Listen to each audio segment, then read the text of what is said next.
By the way, number 13, unlucky 13, if you're of the superstitious persuasion, which I'm sure 2% of the overall people who view this will be. But yes, a lot of things to get to. I'm kind of glad I'm doing it, by the way. Usually I just sort of want to get it over with, but got a few bones to pick this week, so I might as well get into it because we don't want to make this a two-parter.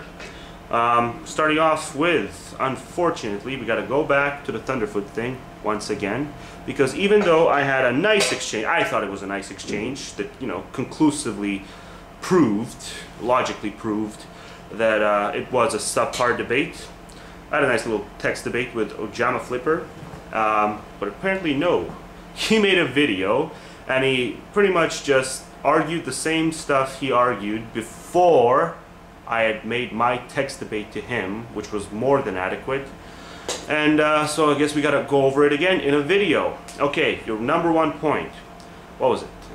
The camera thing. Yeah, okay. So the cameraman and some other factors, Thunderfoot had to travel, but I mean all this little minutia, yeah, it was in Ray Comfort's favor. So let's see, unedited interview. The cameraman, what can a cameraman do? I mean, fuck. Next thing you're going to be complaining that what? Ray Comfort had a more comfortable chair, had more comfortable shoes on. I mean, fuck this, okay? Quit, you'll try to grab at anything to justify the debate, and it's an unjustifiable debate as far as current standards go. So look, I wouldn't even be making this to you if you had just come out and said, okay, here's the thing. These are the majority of the people's standards for a good debate, including Thunderfoot's. By his own admission, he said it was a subpar debate. So here are the majority standards. And here I am, and here's my standards for what a good debate is. So it's right over, maybe a bit down, And based on that, I'm thinking that a lot of you people who are saying that it's a bad debate are being a little too rough. Okay, but that's not what you did, okay? You tried to make this, you tried to impose this objective standard in accordance to your opinion of what a good debate is, and I'm sorry, it just wasn't a good debate. So you want to keep arguing this crap, well then yeah, I'm going to keep responding to you. And we could have just left it off in the text, but yeah, you just ignored every single point I made, and then you went ahead and you said you weren't addressing me, but it was fucking clear you were addressing what I had said. Every bit of what you said had to deal with it. And again, you repeated the owe us something, even though I'd never said, go find a quote where I said Thunderfoot owes us something. Okay? He doesn't have to owe us something. I mean, the entire point of the YouTube thing is to criticize things. All sorts of things. So by that standard, everything we criticize, what? We think that there's this built-in assumption that everything we criticize, that we are owed something by the things we criticize. It's bullshit. I mean, I can draw so many analogies to this that are just completely bogus. Yes, the rest of the world has no right to criticize the Bush administration and the damage it's done because the Bush administration doesn't owe them anything because they work for America. I mean, it's just moronic. What else did you say? You said that, oh yeah, you said that if I want my criticism to be legitimate, to be seen as legitimate, I have to go and organize a debate of my own and videotape it and get someone as high profile as Ray Comfort to pay attention to me and to be willing to debate with me. And then, and only then, will I be allowed to legitimately criticize Thunderfoot. And it's just such bullshit, Ben. It's bullshit of the highest regard, and I pointed it out to you in the comments, and you still went ahead and you made the video completely ignoring it and taking the debate back to square one. I mean, we're past that square. It is completely feeble logic to say that I'm not allowed to criticize what somebody does unless I do it myself. And you know it's true. I mean, it reminds me of back when Britney came to town a few months ago. I went for a walk and you couldn't escape the Britney fans. And they were going, ah, it's Britney, bitch, blah, blah, blah. Why aren't you wearing your Britney shirt? And I told her, well, because Britney fucking sucks. She's a horrible artist. And the little teenage girls used your argument, Ben. They said, well, unless you're going up on stage, and unless you have a multi-million-dollar contract, and unless you sold million records worldwide, who the fuck are you to criticize Britney? That's you, Ben. That's the kind of logic that's coming out of your fucking mouth. So, obviously you're not going to retract it yet, but I'm saying if you keep pushing you're just digging a bigger hole for yourself, because there's no other way to interpret this but you being a little Britney fangirl clicking desperately to defend a debate that can be defended by the current standards of what a good debate is, okay? And your hero Thunderfoot admitted it himself. So fine, you think it was a great debate? Fine. But I'm just saying, at least have enough, I don't want to say character, but at least have enough common sense to admit that it was a good debate to you, because your standards of what a good debate is are, you know, right about, you know. So yeah, that's enough of that. So whatever, we can keep going if you want, and you will get by the Wade each and every single week if you keep pushing this. So I'm game if you are.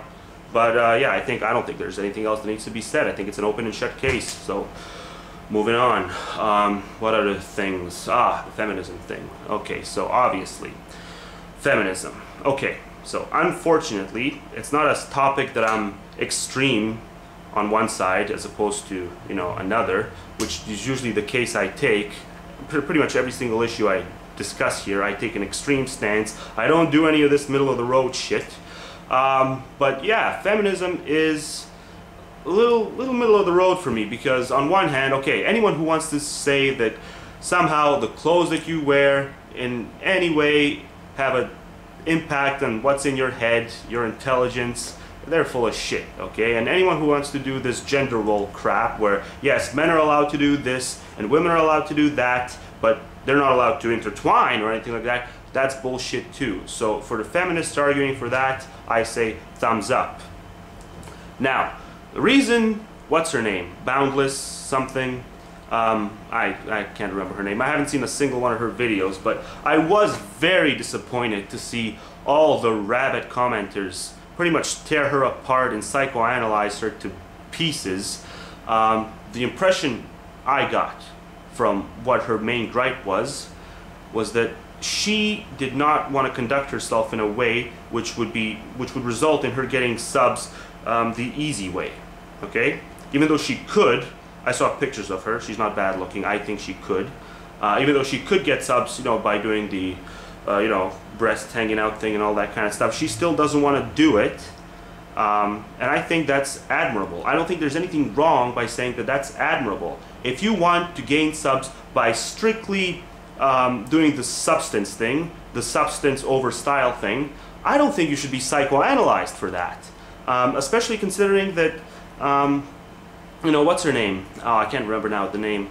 But, I mean, we know that a lot of what goes on the net is style over substance. Now, let's see. There's this idea that birthright, there's this common idea going around that birthright consists of, let's see, you're born in a wealthy family, that can get you a head start. Okay, and we sort of frown upon that nowadays. You're born with a, you know, native disposition that you're just going to be stronger than some other people, and that can also get you a head start in a less than civilized state. So we sort of frown upon that. Now, in this medium, the internet medium, having good looks can get you that head start. So it can also be seen as a birthright in a sense. And yet we don't really frown upon that the way we do with these other things. And I think it's still applicable. So this Boundless, you know, well, she was probably saying some things that were full of shit that I didn't see. She was being a bit of a hypocrite, you know, the feminazi kind of misogynistic, leading to transvestite. I don't know what her deal is. But I'm just saying, if her main gripe was the fact that she gets less views based on the fact that she simply does not want to bear it all, I just don't think it's fair for her to be psychoanalyzed to bits and pieces. And that's all I'm going to say on that topic. And she was blatantly by the majority of these commenters. So that's the end of that. But Oh My God, It's Chris did probably her two best back-to-back videos on the topic of feminism, and just pointing out the inconsistencies of the feminist movement. And I agree with all of that. I think you can agree with all of that, what Oh My God, It's Chris said, but at the same time, understand that this other girl's gripe is not something that, you know, she should be persecuted for so much. And she was, and it was unfortunate to see. So That's all I have to say about that. I mean, it is sort of a birthright, and I'm not saying it should be really frowned upon. Whatever, people want to use their looks to get ahead, fine. But you know, if somebody wants to point out, hey, you know what, maybe that person is using a little bit of that style over substance thing, yeah, just accept the criticism and move on. Because I mean, a lot of these people are doing that. So, whatever. I'm not saying they shouldn't. I'm just saying that, you know, criticism can be made. Let's see, Coughlin has some people running his account, so I skipped over all that crap. Emendum, Amazing Atheist, who did the begging video, which Emendum covered pretty well in his Amazing Wastiest number 20 something, and it's probably one of the best Amazing Wastiest videos yet. Gary seemed to be in a pretty good fucking mood, so that was a rare treat to see. But that's probably over and done with by this point, because I'm sure he saw something that pissed him off since then.